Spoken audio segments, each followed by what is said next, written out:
There it is. So we're going to start recording. Thank you guys for being here. I don't know if you saw my blog post the other day. It was just like on Wednesday that I posted one called But God. And I talked about, my daughter is a math teacher, and I talked about how even if you have a really complicated math problem up on the board and the teacher's drawing this math problem all the way across the board, if she writes times 0 at the end, it changes everything, right?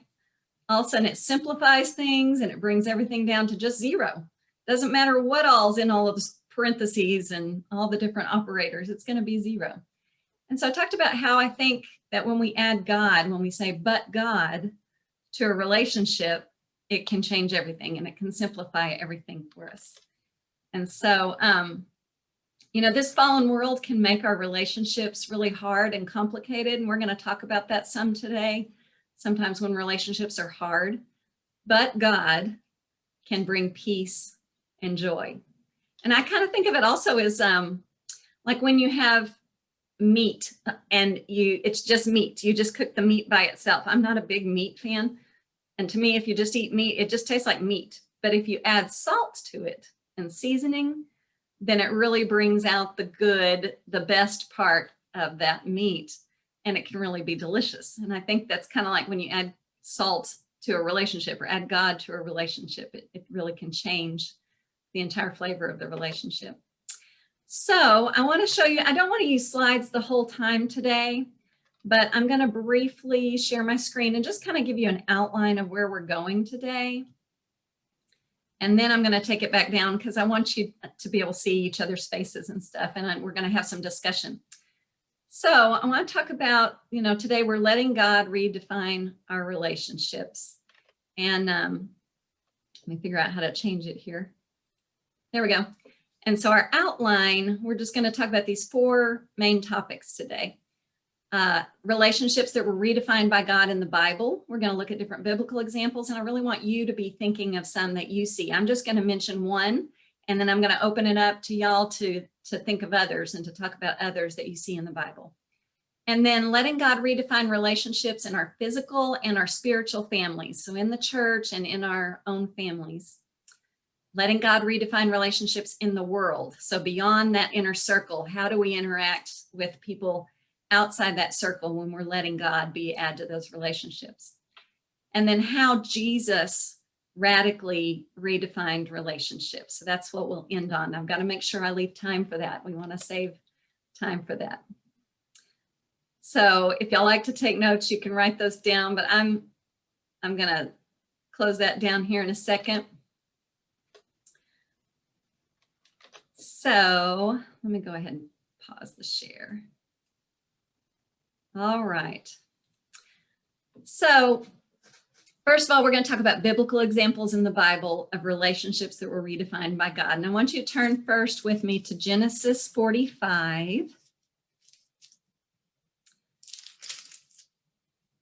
And we're going to talk about Joseph and his brothers, okay? So first, let's do a little history. Poor Joseph has had a lot of trauma in his life thus far, right? So when he's a kid, his father prefers him and gives him a coat of many colors. And Joseph has all the dreams about how his brothers and his father and mother are going to bow down to him. And this doesn't sit well with his brothers. And his brothers are jealous and they decide they're going to kill him. But one of the brothers talks them out of that and says, let's just throw him in this pit. And then while that brother's gone, they sell him into slavery. Now they didn't kill him, but still think about your brothers and sisters selling you into slavery. I mean, that's pretty awful and that's pretty traumatic. And then he goes through the whole thing with Potiphar and he goes to jail and all those different things that had happened to him. But by the time we get to chapter 45, he is ruler over Egypt. And all of a sudden his brothers show up. And so they have quite the history here, but let's read. Abby, would you read verse 4 through 7 for me? Then Joseph said to his brothers, "Come close to me." When they had done so, he said, "I am your brother Joseph, the one you sold into Egypt. And now do not be distressed and do not be angry with yourselves for selling me here, because it was to save lives that God sent me ahead of you. For 2 years now, there has been famine in the land, and for the next 5 years, there will not be plowing and reaping. But God sent me ahead of you to preserve for you a remnant on earth, and to save your lives by a great deliverance. All right. So there we even see that phrase, but God. You know, even when he's telling them what has happened, he is adding but God to the relationship. And so he knows that God is using this awful trauma in his life for good now. And I think of, you know, when I was a kid, we had those choose your own adventure books where you would start out, everybody's smiling real big, where you start out and, you know, it tells part of the story and it says, okay, is this person going to do this or are they going to do this? And you get to choose and you follow the page number to continue the story, depending on which way you want it to go. And I feel like this could have totally gone the other way. I mean, he had the power to kill them or to throw them in a pit or to make them slaves, his slaves. He had lots of choices because he had a lot of power. But God, because he was relying on God, it completely changed the relationship and he forgave them. He took care of them. And it took them a while to even believe that he really meant it. Even after his father died, his brothers were like, are you sure you're not going to kill us? You know, so it was hard for them to even accept that forgiveness. But he did. Now, he did toy with them a little bit before he got to that point. He played cat and mouse a little bit. And I'm not sure if God was pleased with that part, but I think he had to kind of work through the trauma before he got to the point that he was ready to forgive. And sometimes we have to do that. We have to kind of work through and get to that point where we're ready to forgive. And maybe that was what was going on there. I'm not quite sure. So tell me, you can unmute and or raise your hand, I guess. Let me put this where I can see everybody. And tell me what ideas you have about how you think this, what other Bible examples you see. I got some thoughts.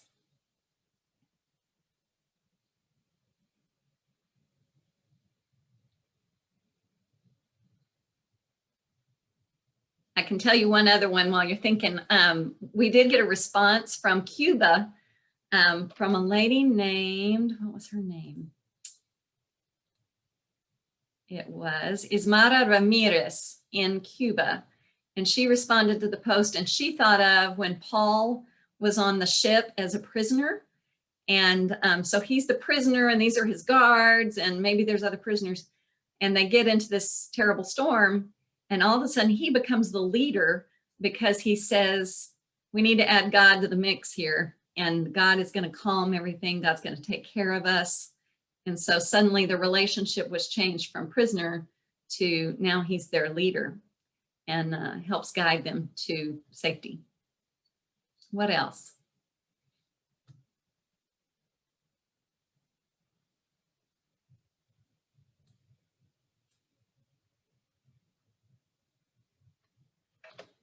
Any other ideas? Yes, Nancy. I can't figure out how to raise my hand on the Right, screen. that's okay. It's hard to find. I think of David. I've been reading a lot in the Psalms lately. And after David fights Goliath and becomes part of the king's household and then is anointed, well, prior to that, he had been anointed to be the next king. Saul has this vendetta against him that he's determined he's going to kill him. And we see several instances where David has the opportunity to retaliate and get away with it. He sneaks into the camp one night and steals a spear in the cave when he could have killed him. But David doesn't do that. But in the Psalms, we read where he feels the anxiety of being chased and he asks God to intervene. But David doesn't lift his hand against Saul. And he sees Saul as the anointed one from God. So he recognizes that, I think he recognizes that in retaliating against Saul, he's retaliating against God. So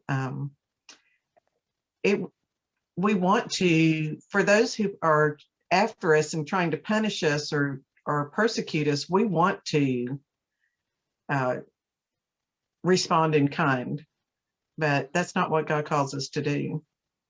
Exactly. And because we honor God, we act the way God would want us to instead of the way our gut tells us to respond. That's exactly right. And David could have gotten away with it. You're exactly right. He had plenty of opportunities, but but God, he didn't do that.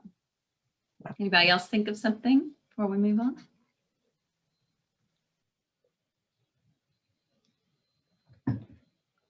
I mentioned Daniel and King Nebuchadnezzar in there too, where King Nebuchadnezzar had the dream, and Daniel went to bed a condemned man to die because the king had said, you've got to be able to tell me my dream and what it means. And so the next morning he was supposed to die, but God revealed the answer to the dream. And so the next morning he became the right-hand man of the king because of God intervening in that relationship. All right, well, I'm going to give y'all another chance toward the end here to share with me other ideas for our own lives. So if you think of another Bible story, we've still got a chance for that.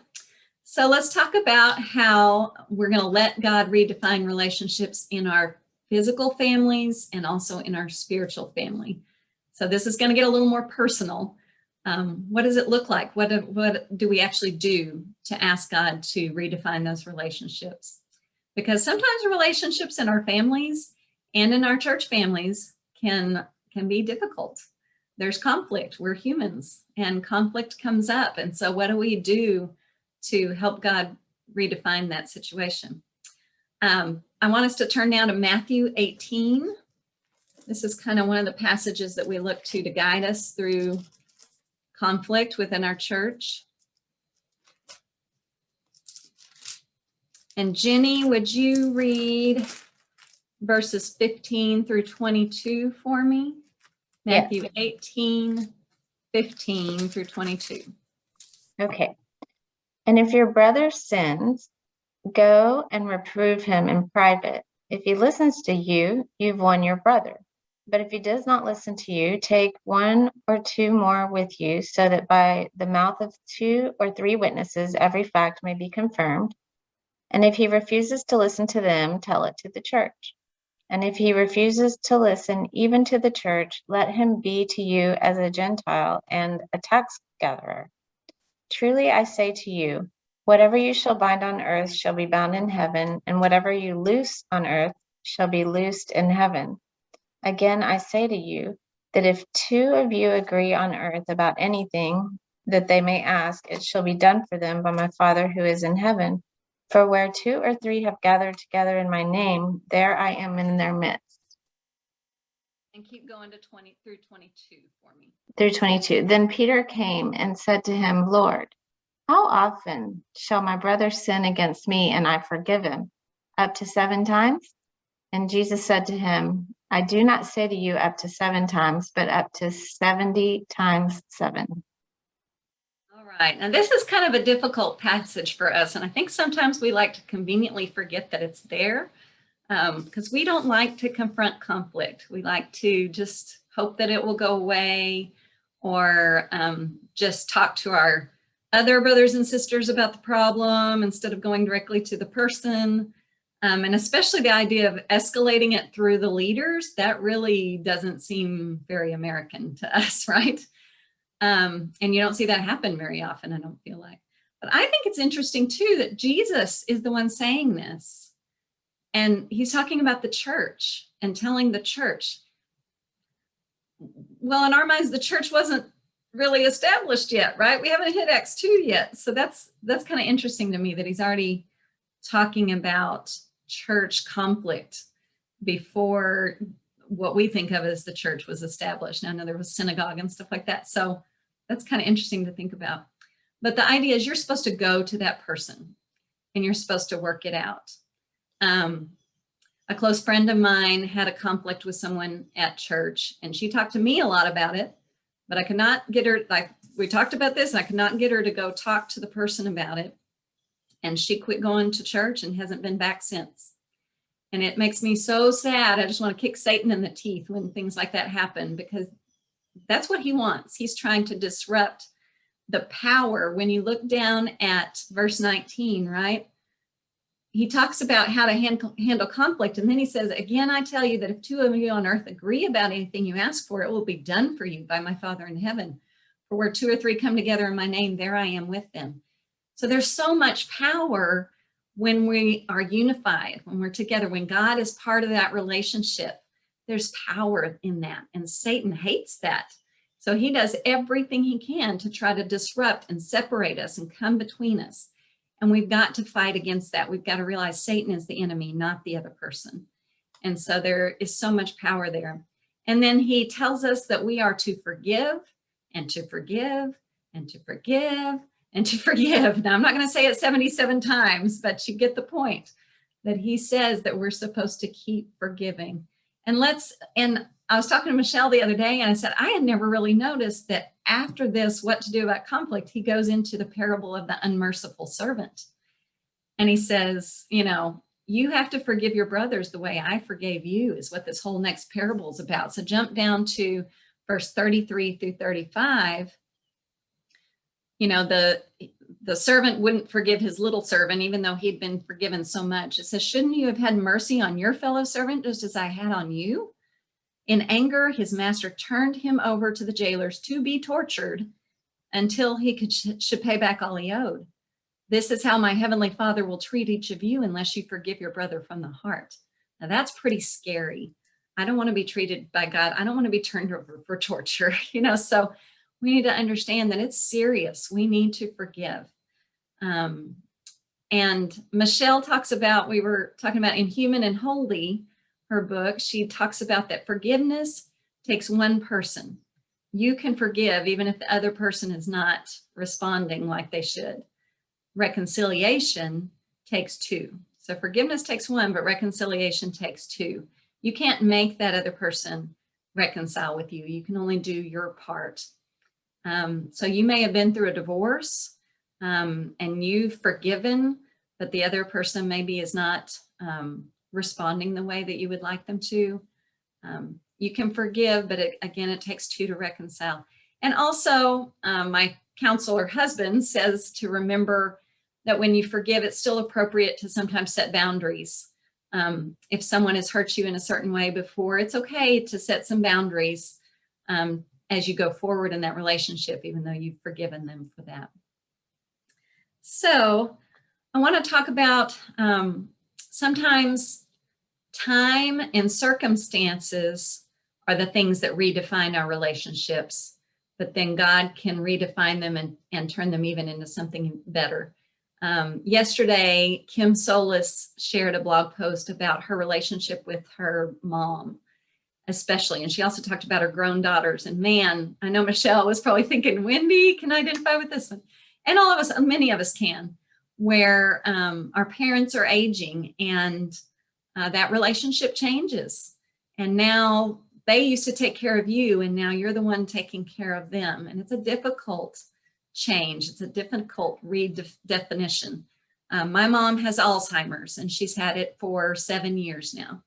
And so it's not as bad as it could be, as far as she can still speak English and talk to me, but it doesn't usually make sense. And so I can't call my mom for advice. I can't ask her how her day's been because she can't remember.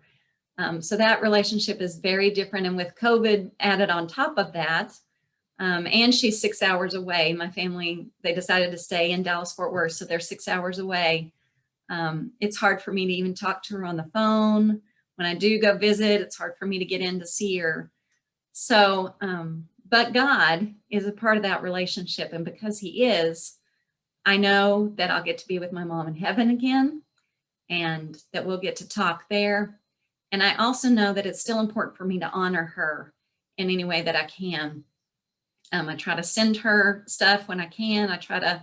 When I do go visit, I try to find a way to see her. I still try to call. So God can still redefine that relationship, even though it's really difficult right now.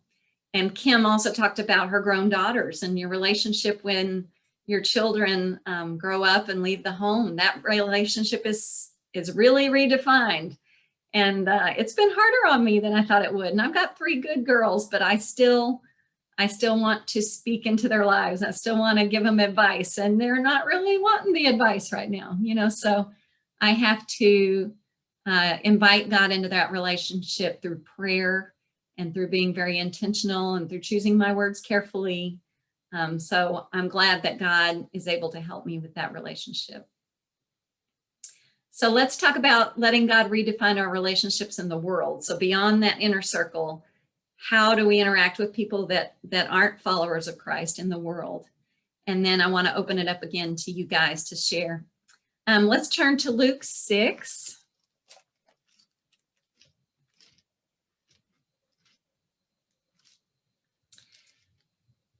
And this time, Sue, are you still there? Would you read Luke 6:27 through 31 for us? Okay, if I've got my morning eyes on, so okay, I'm sorry, that was verses what? 27 through 31. 27. Okay.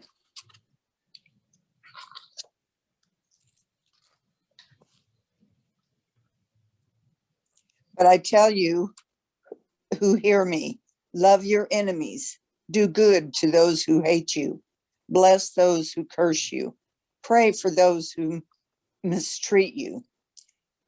If someone strikes you on one cheek, turn to him the other also. If someone takes your cloak, do not stop him from taking your tunic. Give to everyone who asks you. And if anyone takes what belongs to you, do not demand it back. Do unto others as you would have them do unto you. All right. And there's that, what we call the golden rule, right? And I Right. feel like that used to be an important part of American culture, that golden rule was a part of our culture, but that's not what we're seeing right now, is it? And I think it's so important that we as Christians continue to incorporate that golden rule into how we treat people in the world, because the world is not, that's how we're going to shine, how we're going to stand out. This is what should guide our relationship between races. This is what should guide between political parties, between people with different views on COVID and masks and vaccines, between police and the community. I love some of the good examples I've seen where people were using this rule. I saw a video of a Black man who came to a line of police officers who were standing in the sun, but holding a line because of a protest. And this Black man came and he brought a package full of water bottles and said, "Hey, I know you guys are just doing your job and it's hot out here, so I brought you some water." And that really touched me, that's someone that's using that golden rule. I also have seen hugs between police officers and the Black community. I saw a neat movie documentary about some men who had come out of gang life, and they were on a rowing team together. And they decided to invite some white police officers to join their rowing team. And it was a little hard for them because they still didn't really trust, but they said, we need to do this, and we need to show our children how to form bonds again with people. And so they were on this rowing team together, and it was really a neat thing to watch. So peace is only truly achieved when God is brought into our relationships with others, and when we show the example of that, of how to add God to relationships that maybe are tense. So tell me some more about what difficult relationships do you see in your life, whether it's in your families, your church family, or in the world, any of those circles that you think of where God can make a difference or has made a difference.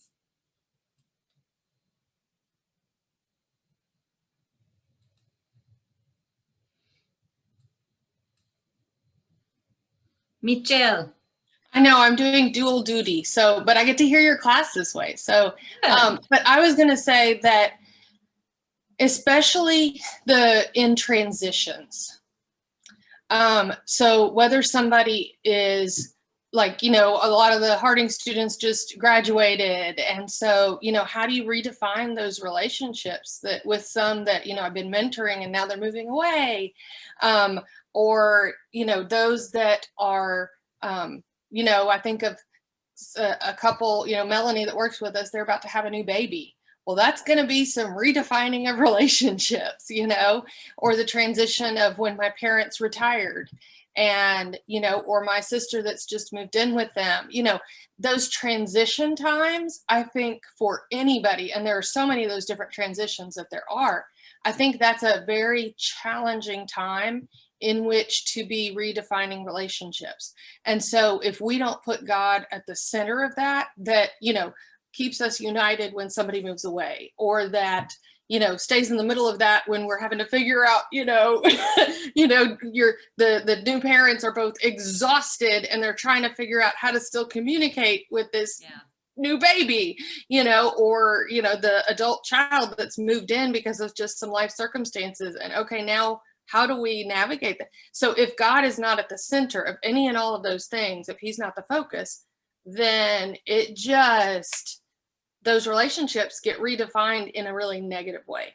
But keeping God in the center of it, like you're saying, can redefine it in ways that are beautiful and are even more solidifying.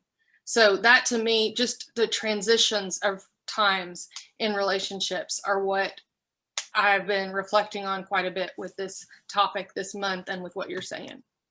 I think that's really true. Those transitions, it does seem to be where those redefinitions happen and where we've got to let God be a part of it.